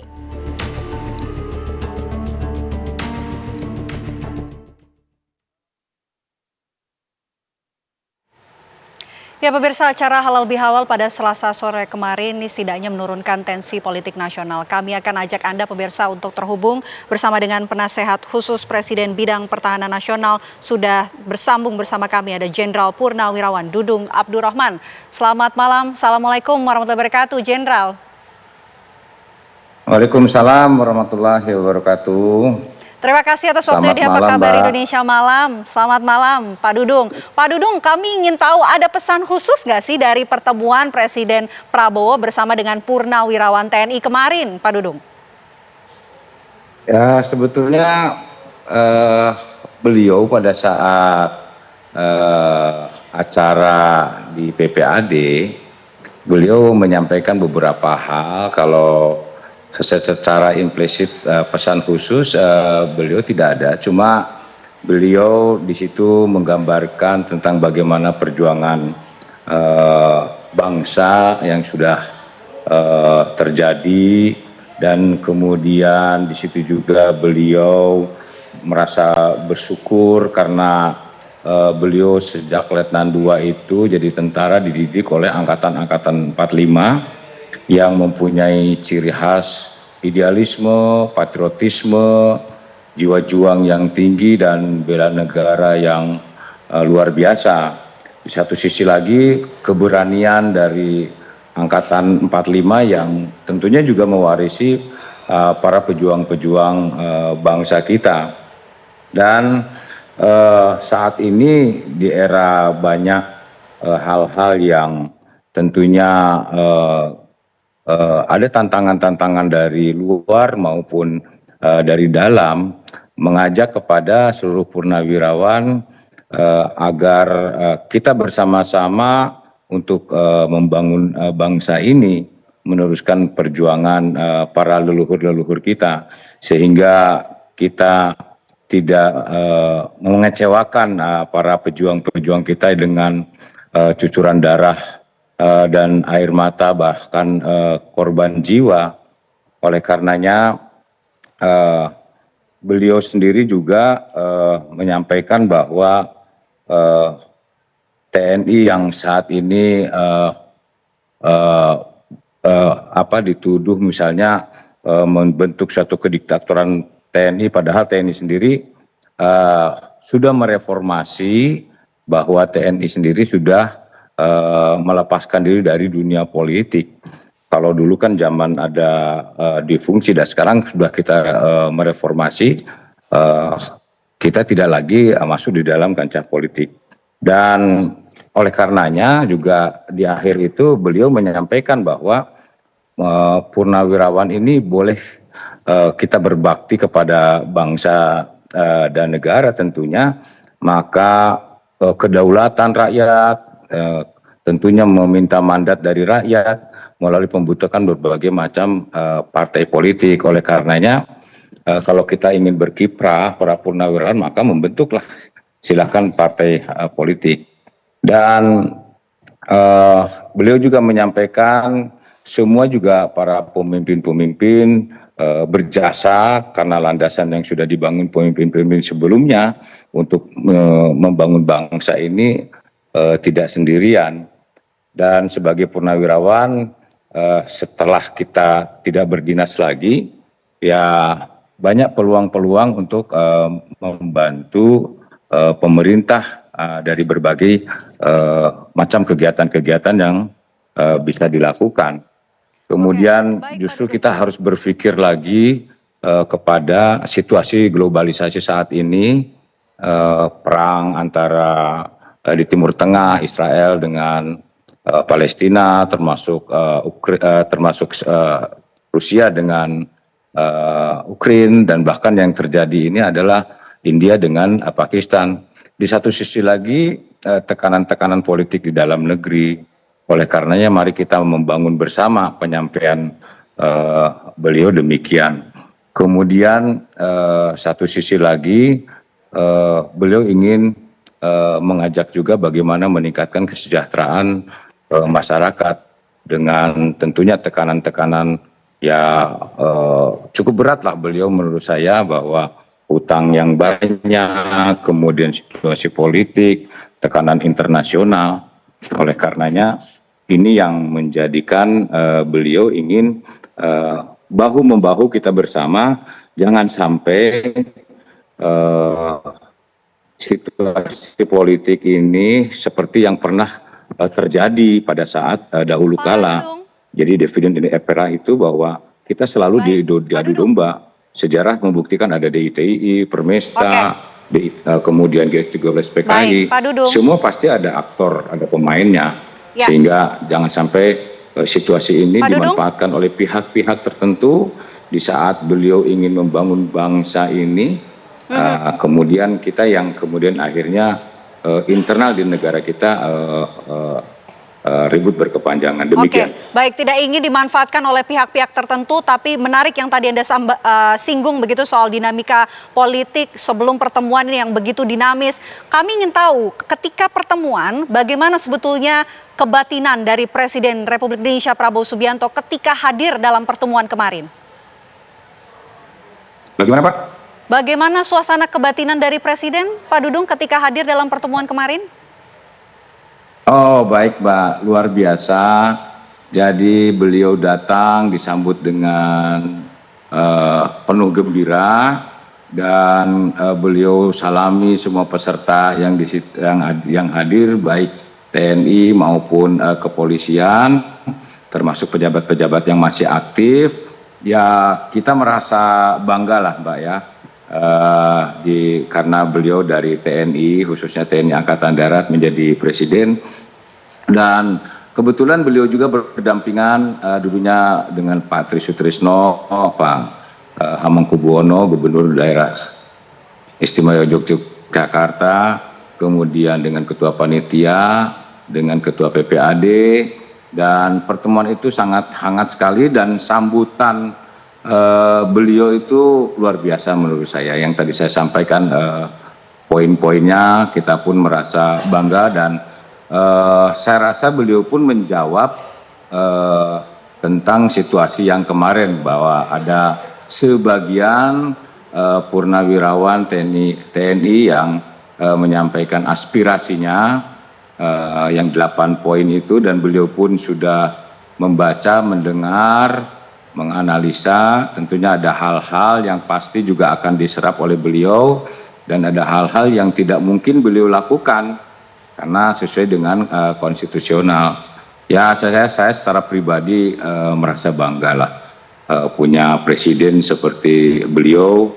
Beliau menguasai tentang geopolitik luar negeri, beliau menguasai tentang sejarah, beliau juga punya visi ke depan yang luar biasa, sehingga kita pun berharap banyak bahwa menuju Indonesia Emas 2045 saya yakin akan tercapai. Demikian Pak. Oke, tadi disinggung ada 8 tuntutan, ini sudah dicerna dan juga akan didalami lebih lanjut oleh Presiden Prabowo Subianto. Sudah disinggung belum Pak, kira-kira poin-poin mana yang semestinya akan kemudian didalami lebih lanjut oleh Presiden Prabowo? Mana poin-poin yang tidak sesuai dan rasanya ini tidak mungkin begitu untuk diwujudkan?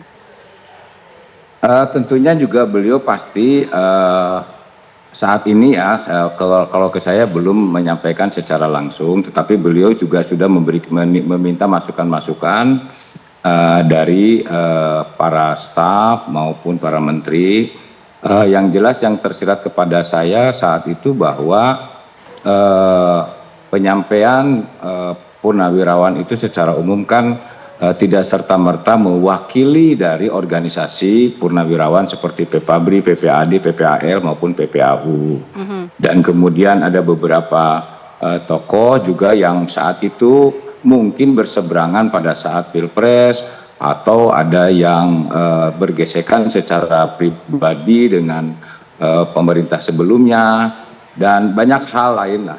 Tetapi beliau mendengarkan justru dari pernyataan-pernyataan dari Pabri langsung, dari Pak Agung Gumilar, kemudian dari PPAD, PPAL maupun PPAU, dan hal-hal yang tidak sesuai dengan konstitusional. Beliau juga menyadari, beliau yakin bahwa para purnawirawan pun sebenarnya dengan idealisme yang luar biasa, nasionalisme dan patriotisme, serta bela negara yang sangat tinggi, paham tentang konstitusional, sehingga tidak mungkin seperti yang poin ke-8 itu, tidak mungkin Presiden akan melakukan seperti itu. Seharusnya ke lembaga yang terkait, ya seperti MPR maupun DPR, sepanjang apa yang dilakukan oleh beliau disampaikan bahwa Presiden dengan Wakil Presiden itu dipilih oleh rakyat, ya secara langsung, dan mendapat pengakuan dari rakyat bahkan sampai 81%. Artinya marilah kita dukung Bapak Presiden ini. Kita lihat sepanjang tidak ada pelanggaran-pelanggaran yang signifikan baik kepada Presiden maupun Wakil Presiden. Ini belum setahun Mbak menurut saya, dan saya punya optimis bahwa ke depan saya yakin Indonesia akan lebih maju, dan saya berharap mari kita bangsa Indonesia sama-sama bahu-membahu untuk mewujudkan cita-cita luhur untuk rakyat Indonesia. Demikian. Oke, apakah sudah ada pembahasan kapan ataupun akan ada begitu pertemuan lanjutan bersama dengan Forum Purnawirawan ini pasca halal bihalal kemarin, Pak Dudung? Ya, beliau menyampaikan juga nanti kapan kalau misalnya mereka ingin berdialog secara langsung dengan Bapak Presiden memberikan waktu luang. Dan pasti yakin ada, tentunya juga tidak serta-merta dengan kelompok yang kemarin, pasti akan didampingi dengan purnawirawan yang organisasi secara sah seperti PPABRI, PPAD, PPAL maupun PPAU, sehingga pernyataan-pernyataan itu betul-betul kita mencapai suatu tujuan tertentu. Artinya bahwa beliau nanti akan mendengarkan apa sih sebetulnya yang tersirat di dalam pernyataan itu, walaupun beliau sendiri sudah mendengar dari pernyataan dari Pepabri maupun organisasi yang lainnya. Beliau sangat welcome, siapapun yang akan datang beliau pasti akan menerimanya, dan beliau pasti mampu untuk menjawabnya. Demikian. Oke, kalau dari Forum Purnawirawan TNI sendiri, adakah rencana untuk kemudian mengundang Presiden Prabowo Subianto untuk berdialog membahas lebih lanjut mengenai tuntutan tersebut, Pak Dudung? Sampai dengan sekarang dari Pak Agung maupun yang lainnya belum ada. Cuma menurut saya penyampaian kemarin pernyataan bahwa para purnawirawan TNI Polri, ya TNI khususnya, siap mendukung program pemerintah seperti yang disampaikan pada saat sambutan dari PLT Ketua PPAD, bahwa yang menarik Bapak tidak sendirian. Artinya Pak Prabowo tidak sendirian. Artinya dengan kemenangan kemarin Pilpres 58,6%, tentunya juga ada sekian persen yang berbeda. Dan di situ juga ada para purnawirawan juga yang terpecah-pecah. Artinya pasti juga ada sebagian juga yang tidak suka dengan kemenangan ini. Oleh karenanya para purnawirawan ini khususnya TNI dan lebih khusus lagi Angkatan Darat kemarin menyampaikan Ketua PPAD bahwa Bapak tidak sendirian, karena beliau sampaikan bahwa kami merasa bangga. Kami punya Presiden dari TNI Angkatan Darat dengan berbagai tekanan internasional, dengan berbagai macam tekanan di dalam negeri, termasuk hutang yang tidak sedikit, termasuk situasi politik yang demikian meningkat. tentunya Bapak Presiden juga perlu ada kekuatan, artinya kekuatan secara moral dari rekan-rekan seperjuangan, ya kami-kami dari PPAD. Maksudnya demikian itu, Mbak. Oke, baik, terima kasih banyak Jenderal Purnawirawan Dudung Abdurrahman atas waktunya di Apa Kabar Indonesia Malam. Selamat malam, Pak Dudung. Terima kasih, Mbak. Wassalamualaikum. Robert Francis Prevost terpilih sebagai Paus ke-267 dalam konklav yang berakhir Kamis waktu setempat di Kapel Sistina, Vatikan. Sinyal asap putih yang keluar dari cerobong asap Kapel Sistina pada Kamis waktu setempat menandakan kepada dunia bahwa seorang Paus baru terpilih. Setelah konklav digelar selama 2 hari, para kardinal sepakat memilih Robert Francis Prevost sebagai Paus menggantikan mendiang Paus Fransiskus. Terpilihnya Prevost asal Amerika Serikat berusia 69 tahun itu sebagai Paus ke-267 terlihat dari asap putih yang keluar dari cerobong Kapel Sistina setelah 3 putaran pemungutan suara. Perkenalan Paus baru di balkon Basilika langsung disambut sorakan riuh para umat Katolik.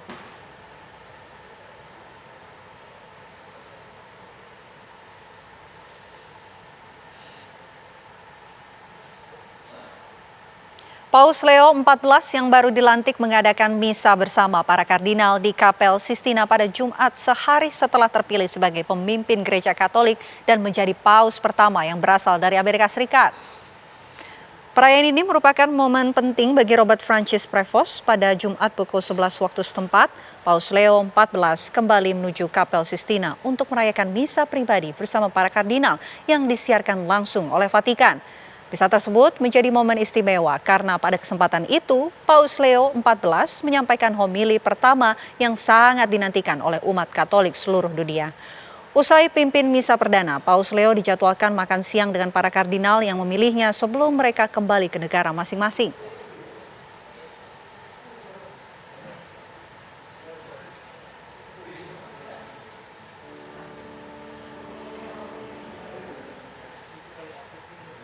Ya, lantas apa agenda Paus terbaru? Kami ajak Anda terhubung bersama rekan kami Miranti langsung dari Vatikan. Miranti, agenda apa yang tengah dilakukan oleh Paus baru yang terpilih kemarin? Ya, Vena, selamat malam pemirsa. Tentu saja di sini agenda dari Paus Leo ke-14 pada hari-hari pertama tentu saja mengadakan misa. Yang pertama misa dengan para kardinal yang telah memilih dan juga ikut konklav. Tadi sudah dilaksanakan pada pukul 11 waktu setempat. Kemudian rencananya dalam beberapa hari ke depan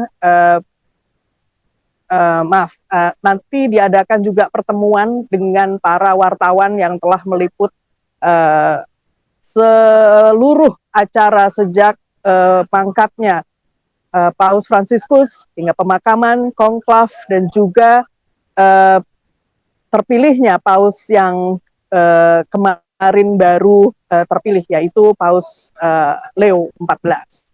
Ini memang keberadaan Paus atau diangkatnya Paus yang baru ini, Vena, ditanggapi dengan berbagai pendapat. Tentu saja kita juga mendengar atau mungkin juga di media sosial banyak sekali pendapat dan pemikiran tentang Paus yang baru. Tetapi saya hari ini bertemu dengan beberapa masyarakat yang ada di sini, baik orang-orang Italia, orang keturunan dari Filipina, dengan berbagai latar belakang pekerjaan. Nampaknya mereka tetap positif karena bagi umat Katolik ini merupakan pilihan Tuhan, sehingga mereka menunggu dan tetap berdoa semoga Paus yang baru ini dapat menjalankan tugasnya dengan baik. Tetapi yang menarik juga adalah suara-suara dari para pengusaha kecil yang berada di sekitar Vatikan. Mereka berpikir dengan situasi ekonomi di Eropa yang tidak terlalu baik, dengan dipilihnya atau terpilihnya Paus Leo ke-14 dari Amerika Serikat ini, mereka berharap bahwa ini dapat menarik para peziarah dan juga turis asal Amerika, dan tentu saja ini dapat membangkitkan ekonomi di sekitar Vatikan dan juga Roma.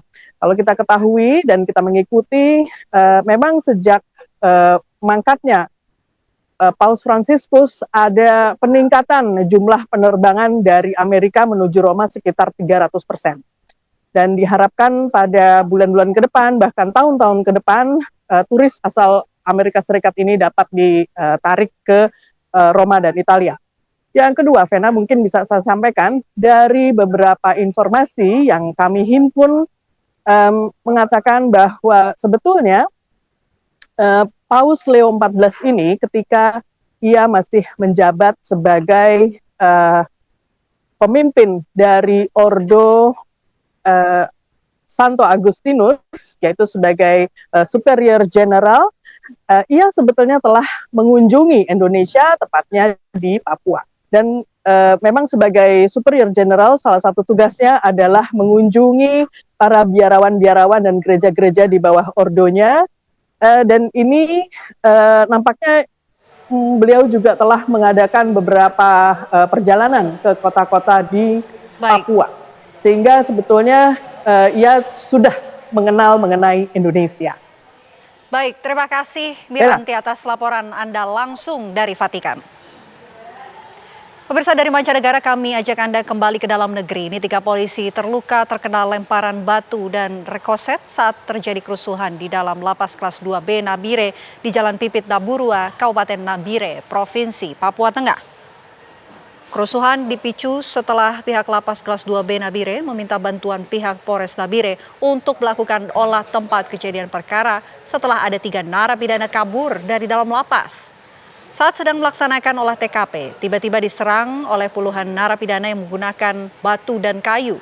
Akibat penyerangan yang terjadi, 3 polisi terluka terkena lemparan batu. Kapolres Nabire AKBP Domingus Tatiratu saat dihubungi TV One membenarkan kericuhan di lapas kelas 2B Nabire. Saat ini kondisi telah aman dan juga kondusif, sementara untuk anggota yang terluka sudah mendapatkan perawatan di RSUD Nabire.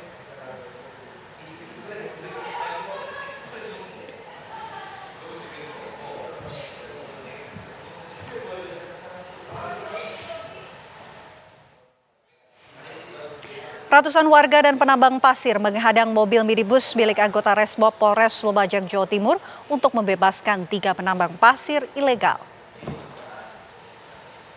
Inilah video amatir yang berhasil direkam oleh warga yang memperlihatkan aksi ratusan warga dan penambang pasir yang tengah melakukan penghadangan sebuah mobil minibus milik anggota Resmob Satreskrim Polres Lumajang di Dusun Kebondeli Selatan, Desa Sumberwulu, Lumajang.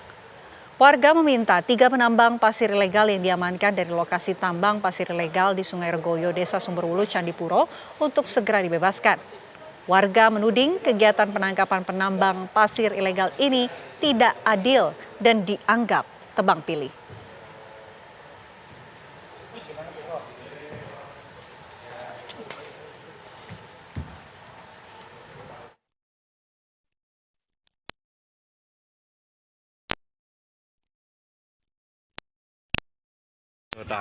Iki motor Avanza plat N1695C ZD, hati-hati wis.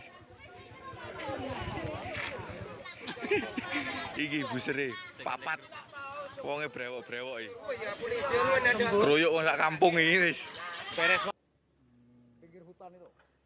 Di situ 4 personil Mas di alas iku. Teko Mas yang terakhir ku kulone Mas ado Mas iku. Kok disengon-sengon iku. Oh, di sing banyu bening iku ya. Betul, air